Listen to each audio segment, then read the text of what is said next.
I'd like to thank everybody who took time out of their busy schedules to be here this morning so that I might make some substantive comments on my involvement in the city of Pittsburgh's race for mayor and my involvement in the campaign.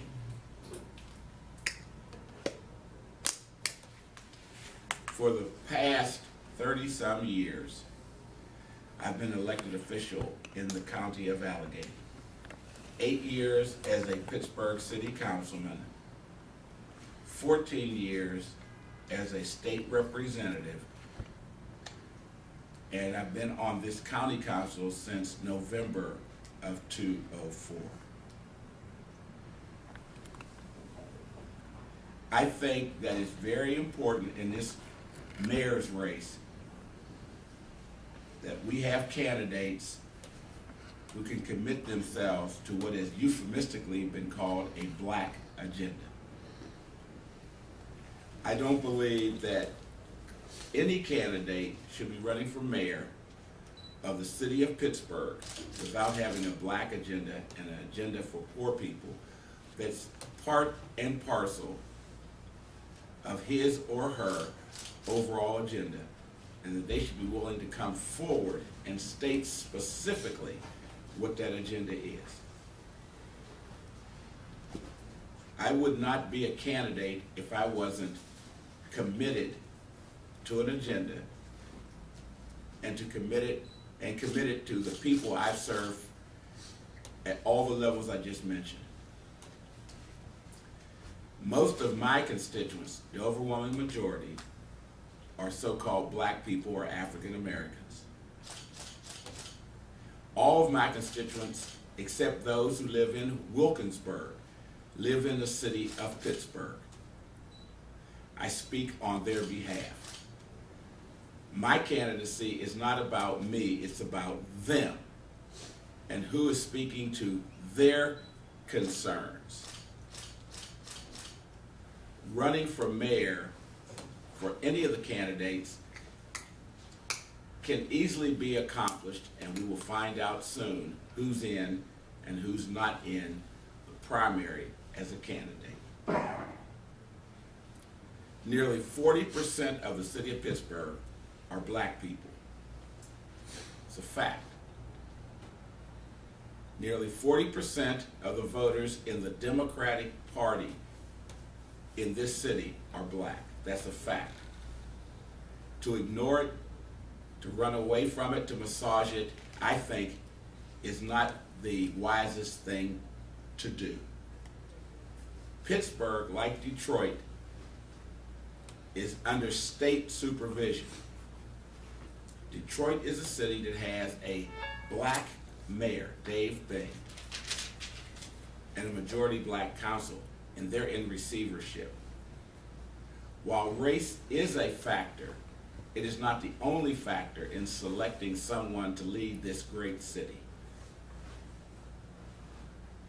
There are many issues that this city faces, and certainly its fiscal stability might top the list for some, but what tops the list for me is what this city is going to do to truly be number one for all the people. Not someone saying it or someone saying they represent all the people. Let's speak to the specific needs of specific groups of people. Someone out there who's a candidate, other than myself, is probably going to be bold enough to do this because they want to win enough. I challenge them to do that. It's the plan, not the man, or in this case, or the woman. I know all the candidates who have announced so far. I don't know how many of those candidates will be around in the next 12 hours as candidates. I don't know. Can't speak for them. But I do know I would be hard-pressed to support any candidate that doesn't have a plan specifically to help black people and poor people. For better or for worse, that's the majority of my constituents, and I'm here because of them.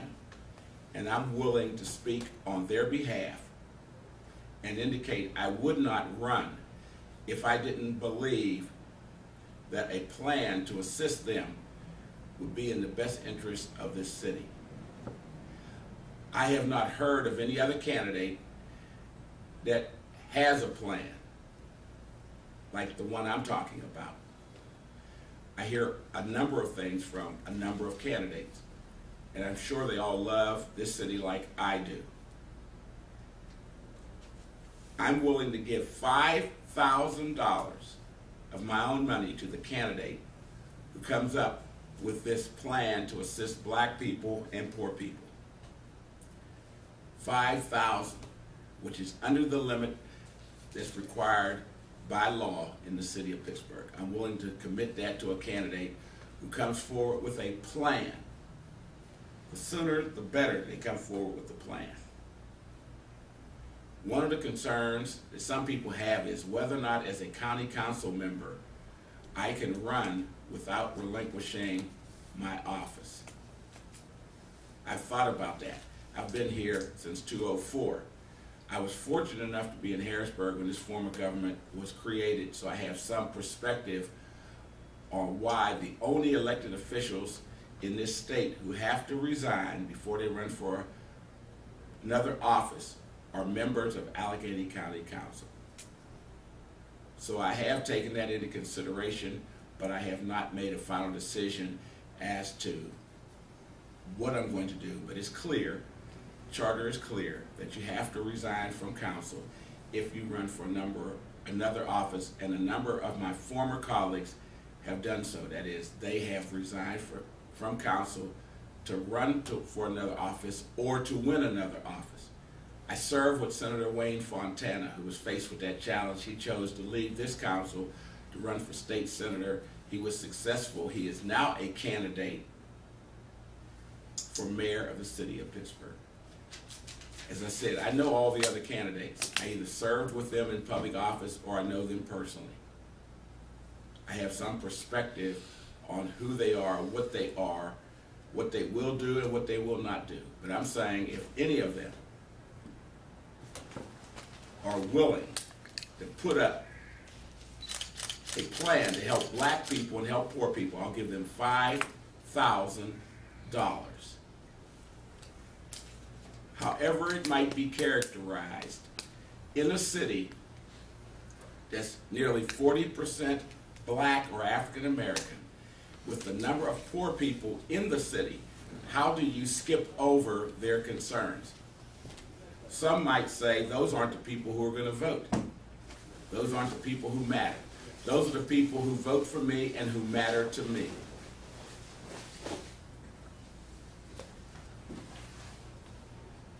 One last comment, if I might.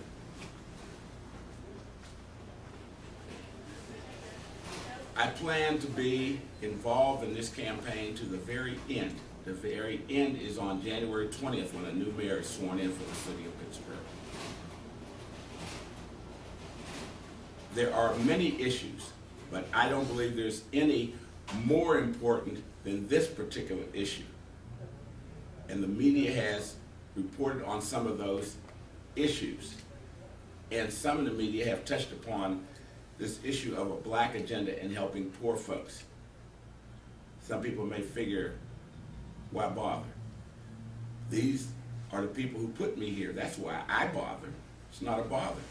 Representing my constituents, and I would expect anyone who wants to be mayor of this city to do the same, put the same diligence in and be respectful enough to find out what those people would like to see in their city since they are here. I reference Detroit with a lot of respect because there are a lot of serious issues in Detroit, but I wouldn't want anyone to think that I take lightly the failure of Detroit to conduct its own business, aside from any politics that might be involved. But the state of Michigan decided to take over the city of Detroit. It's a large, major city. We are not a large, major city, but we're big enough to be concerned about the ramifications of state takeover. I congratulate the mayor of this city and the council for wrestling with the issue of fiscal stability. I ask them now to wrestle with this issue of the black agenda and the agenda for poor people. Somewhat tongue-in-cheek, I thank Mayor Luke Ravenstahl for creating an opportunity for so many other people to compete for mayor. Before the mayor decided not to run, some of these issues weren't on the table. At least they weren't on the table in terms of people being deeply concerned about them. Certainly not the concern that there possibly should be a black mayor in Pittsburgh. The voters will decide that. But if the mayor, Luke Ravenstahl, had not decided that he would not be a candidate, several issues probably would not be discussed. Politics makes strange bedfellows, and here we are. I'm more than happy to answer any questions that you might have. So when you get to the 5, today's the deadline at 5? Yes, sir. And you're offering this to other candidates, but I mean, at 5 o'clock, are you still going to be a candidate for mayor? Or? Yes, sir. If somebody else comes up with a black agenda plan and you're running for mayor, are you still going to give another candidate the $5,000? Yes. This is not about me. This is about the plan. This is about my constituents. So I'm not suggesting that I would claim the $5,000, because as we speak, I don't have a plan right here. If I had it, I would share it with you. There are a lot of good people who have been working on plans. I hope they step forward and present them publicly, not just to the candidates, but to the public, what the plan is. So I'm going to respect their work and not presume that any plan that I might have should be the plan. So the answer to that question again is yes. If there's a candidate other than myself that comes up with the plan for black people and poor people, a plan that will be public and will be a part of their overall agenda for improving this city and making it even greater than it already is, the $5,000 is theirs. And when would you make the decision about the issue of retaining your county council seat? I've had conversations with a number of people, pros and cons, whether I should relinquish my seat or whether I should retain it. Some of those inquiries have come from representatives of candidates. Some of the inquiry has come from friends and neighbors and people who are constituents. I had one substantive conversation with one of my colleagues. A very private conversation, but this subject was discussed, and I did not come to any conclusion in that meeting. I believe that it's serious enough that it deserves some time to marinate, and that my colleagues, if they choose, can weigh in on it. Some people probably have already made up their mind as to what I should do. I will make up my own mind, and I will make my own decision, and I will make a decision on whether or not I remain on county council sooner than later. As of right now, you might not be the oldest candidate, but do you think age will have a factor in the campaign? Not for me. Not for me, not one bit. I mean, I know how old I am, but I also know about my experience. There's no candidate in this campaign that has the experience that I have. So one might say I'm the most qualified candidate. If I thought simply being qualified was the only criteria, then I could think probably of some other people who are qualified to be mayor of the city of Pittsburgh. I mean, all the legal requirements. There's no health test requirement, at least not right at this moment. But no, that's not an issue for me. Bill, I read the Home Rule Charter, Chapter 6, Paragraph B, and it says, county council candidates who run or declare for another office must resign. Are you going to resign today? No, sir. Thank you.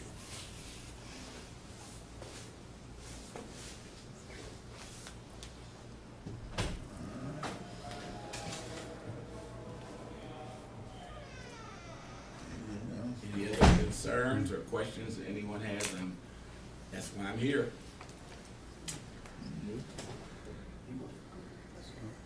As I said, there are those who have their own interpretation of the Home Rule Charter. This issue has been debated and discussed in council when previous members have made decisions whether they were going to leave or stay. There is no definitive court decision on this matter, nor has council come to any definitive decision as to when a member has to leave council if he or she chooses to run for another office. But the charter is clear. If you run for another office, I don't necessarily like to parse words, but I can. I don't know what declare means. What does candidacy mean? I know there's nothing in the law that gives you a date specific. Nothing in the charter, nothing in the rules of council, no ordinance in this county that specifically determines for you when you have to leave. And my colleagues who have left, all have left at different times for different reasons. Some of them have been stated, some of them have not been stated. And it's easy to find out who those people are. At least two of them are in public office. One is the current chief executive of this county. Another one is Senator Wayne Fontana. Some others have left, like Councilwoman Brenda Frazier, and they were not successful in their attempt to go to another office. But they all resigned at different times for different reasons. I plan to make my own decision about whether or not I will remain a member of Allegheny County Council. This has been a great opportunity for me to be here since 2004 and to be elected twice. So I don't take this lightly, and the people that I serve have been very generous with me to allow me to speak on their behalf as I am today. So I would not just say I'm going to leave because Bill Robinson wants to leave. I want to do what is right and plan to do what is right for my constituents. Councilman, Pittsburgh's never had a black mayor. Do you think Pittsburgh is ready for a black mayor? I think the voters obviously will decide that, but I think those who advocate for that have an obligation to put a plan together and a strategy to make that happen. It's happened in other cities, but it has not happened in Pittsburgh. As I said, if Mayor Luke Ravenstahl had not decided not to run, I'm not sure that there would be a discussion around a black mayor. There's a mayor's race in this city every 4 years, and there have historically been other black candidates. Reginald Plato, Dave Hall,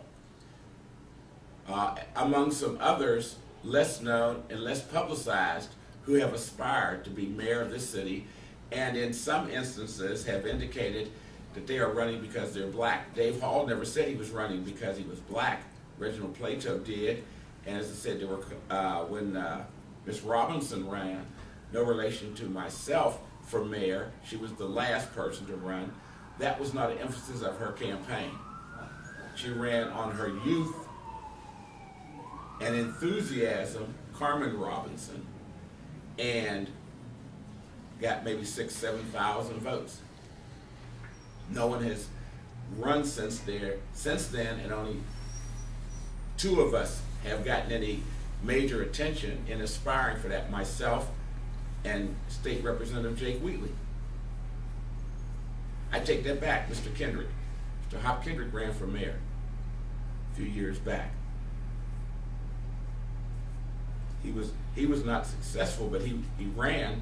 So it's not as if the idea hasn't been proffered and explored before. No one has been successful. Eventually, the city will probably have a black mayor. The city will probably have another female mayor. Just like the city now has a female police chief, albeit under less than ideal circumstances. But this city has had 4 black police chiefs, one black one black fire chief. Eventually, it may have a black public safety director. It's fine, it's good, but dark faces in high places is insufficient.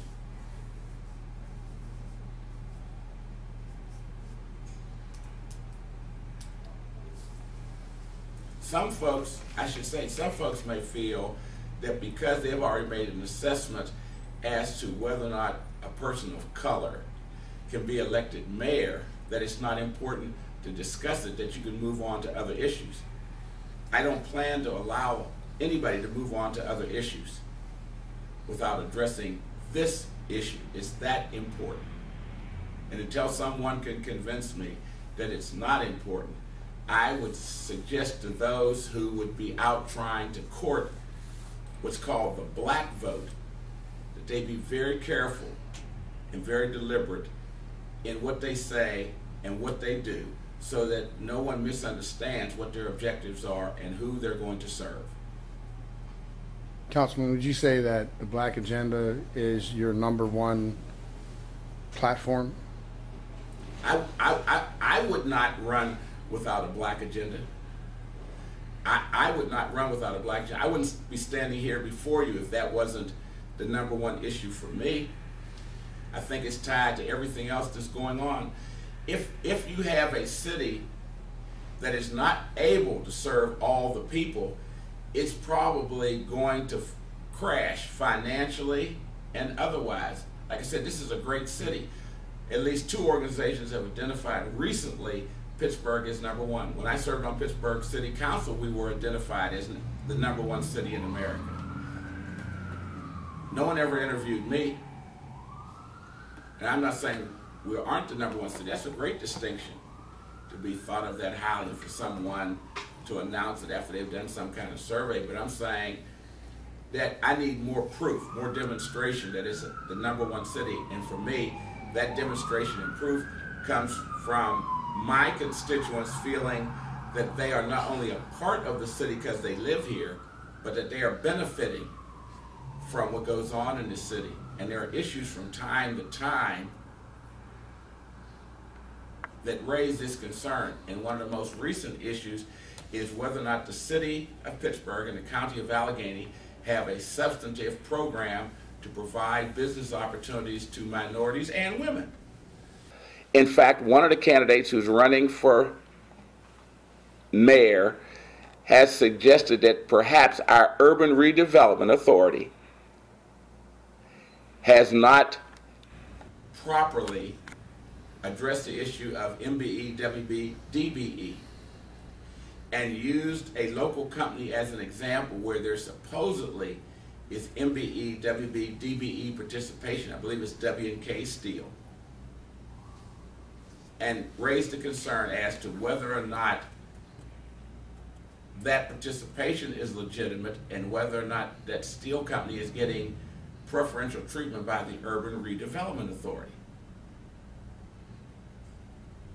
These are serious concerns because our Urban Redevelopment Authority has been a major agency in the redevelopment of the city. Some people believe that if you do development in a physical area where black people live, that black people benefit. Some people might consider that specious on its face. And people have spoken on that. But I think the candidates who are running will have to address not only that question, but they'll have to address the more serious question of what is your agenda, what is your plan? It's obvious that the political fabric of this city is fractured. It's fractured to the extent that you have 7 people, as of this moment, who aspire to be mayor of the city. At least 7. We will know shortly how many of those 7 will appear on the ballot, but I don't think anybody should be fooled that because a person's on the ballot or off the ballot that this issue I'm talking about is going to go away. I'm not going to let it go away. I'm going to stay on it.